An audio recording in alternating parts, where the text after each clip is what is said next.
JEE main 2026 का ये problem 2 अप्रैल shift 1 को पूछा गया है। क्वेश्चन में आपको दिया है एक सेट एस जिसका एलिमेंट है एक्स, जो कि माइनस पाई से पाई में लाई करेगा और इस इक्वेशन को सेटिस्फाई कर रहा है, जिसमें ए आपको इंटीजर दिया है और फिर पूछा है एन ऑफ एस मतलब number of elements in set S. अब इसमें कितने एलिमेंट्स होंगे? इसका एलिमेंट कौन है? एक्स, और इस इक्वेशन को सेटिस्फाई कर रहा है। ये बात अलग है कि ये पता ही नहीं है हमें, लेकिन ये दिया है कि ए इंटीजर है। तो करें क्या? बोले सर इसकी रेंज निकालो और उसमें फिर चेक करेंगे कि ए क्या हो सकता है ना। और फिर ये जो भी होगा यहाँ पुट करके फिर हमें इक्वेशन को सॉल्व करना पड़ेगा। तो सबसे पहले इसकी रेंज निकालते हैं। इसकी रेंज निकाल लेते हैं। तो sine x into sine x मतलब साइन स्क्वायर एक्स, और साइन एक्स कॉस एक्स मतलब 2 से मल्टीप्लाई डिवाइड कर दें तो साइन 2x/2 बन जाएगा। तो ये तो हमारा बन गया साइन 2x/2, और इसको लिख लो 1 माइनस कॉस 2x/2। तो ये आपका अगर हम y मान लें तो ये आ गया y। इसमें अगर हम एलसीएम लेंगे तो 2 नीचे आ जाएगा, यहाँ पे आ जाएगा 1 plus sign 2x minus cos 2x। ठीक है भाई। और अब क्या करें? बोले सर इसकी रेंज निकाल लो। इसकी रेंज हमें मिलेगी माइनस अंडर रूट ए स्क्वायर प्लस बी स्क्वायर से प्लस अंडर रूट ए स्क्वायर प्लस बी स्क्वायर, तो मतलब -√2 से √2। ये किसकी रेंज है? सिर्फ इतने की। 1 ऐड करो उस पूरे में, तो -√2 प्लस 1, 1 ऐड कर दिया तो न्यूमेटर में है ना, और 2 से डिवाइड कर दिया, और √2 प्लस 1/2। ये आपकी y की रेंज हो गई। भाई ऊपर वाली की रेंज ये आ गई, 1 ऐड किया 2 से डिवाइड कर दिया ओवरऑल। ये y की रेंज मतलब इसकी रेंज आई, यानी आपका जो a है ना वो बेसिकली यही है,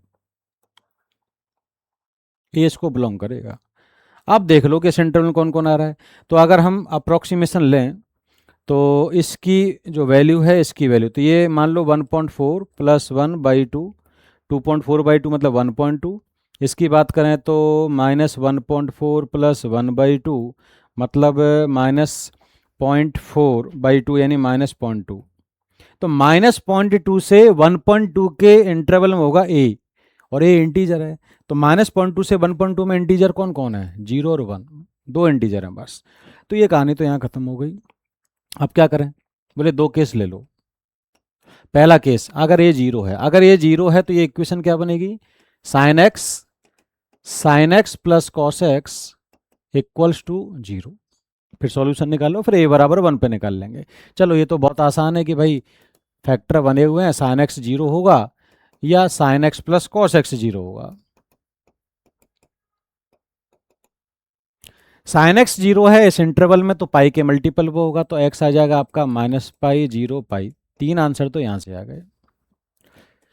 sign x plus cos x 0 है तो हम क्या करेंगे? बोले सर साइन एक्स बराबर समझो माइनस कॉस एक्स हो जाएगा, कॉस नीचे ले जाओ तो साइन अपॉन कॉस बन जाएगा 10, 10x आ जाएगा सर -1। 10x -1 है माइनस पाई से पाई में, तो माइनस पाई से पाई, देखो माइनस पाई यहाँ है, ऐसे गए और पाई तक, यानी पाई भी यहीं है। यानी चारों क्वाड्रेंट कवर करने हैं आपको, आंसर बताना है। तो बताओ 10x -1 नेगेटिव कहाँ कहाँ होगा? बोले 10x नेगेटिव होगा सेकंड और फोर्थ में। क्या क्या आंसर आएंगे? बोले 1 होता है पाई/4 पे, अगर इसमें चाहिए आपको तो 0 से पाई में मिलेगा, यानी x आ जाएगा पाई माइनस पाई/4। और अगर आपको यहाँ चाहिए माइनस पाई से 0 में मिलेगा, 0 माइनस पाई/4 यानी -पाई/4। तो आपका x क्या क्या आया? 3 पाई/4 और -पाई/4। 2 आंसर आपको यहाँ से मिले, सब डिफरेंट है। तो टोटल इस इक्वेशन से मिले मुझे 5 सॉल्यूशंस। ठीक है, चलो अब आगे बढ़ते हैं फटाफट। अब आते हैं सेकंड इक्वेशन पे। सेकंड इक्वेशन में क्या होगा? सेकंड में ये होगा कि भाई ए को हम 1 ले लेंगे, तो sine x into sine x plus cos x क्या हो जाएगा? 1 1 हो जाएगा। तो फिर इसको और सिंप्लीफाई करना पड़ेगा। बोले sine square x plus sine x cos x equals to 1। बोले दिख गया क्या? साइन स्क्वायर राइट में ले जाओ, तो साइन एक्स कॉस एक्स बराबर 1 माइनस साइन स्क्वायर क्या बन जाएगा? Cos square. आप क्या करें? बोले आप कुछ नहीं, कॉस कॉमन आ जाएगा, तो इसको भी अगर राइट में ले जाएं तो minus sign x cos x, minus sign x cos x, ये 0 आ गया। क्या कॉमन आ रहा है? Cos x. Cos x common ले लिया, क्या बचा? Cos x minus sign x. Cos x minus sine x बराबर 0। ठीक है भाई। तो यहाँ से आपको क्या मिलेगा, कॉस एक्स मिलेगा सर 0, या फिर कॉस एक्स बराबर साइन एक्स। कॉस एक्स 0 कहाँ होगा, अरे भाई पिछली बार साइन 0 किया, इस बार कॉस 0 है, तो साइन 0 कॉस 0 के अलग अलग आंसर हैं, और साइन अपॉन कॉस यहाँ करेंगे तो tan x बराबर 1 आएगा। इसके अपने अलग आंसर होंगे, वहाँ tan x बराबर -1 के। ठीक है। तो अगर यहाँ से देखें इस इंटरवल में -π से π में आपको कॉस कहाँ 0 होता है, π/2 के ऑड मल्टीपल पे, तो -π/2 और π/2।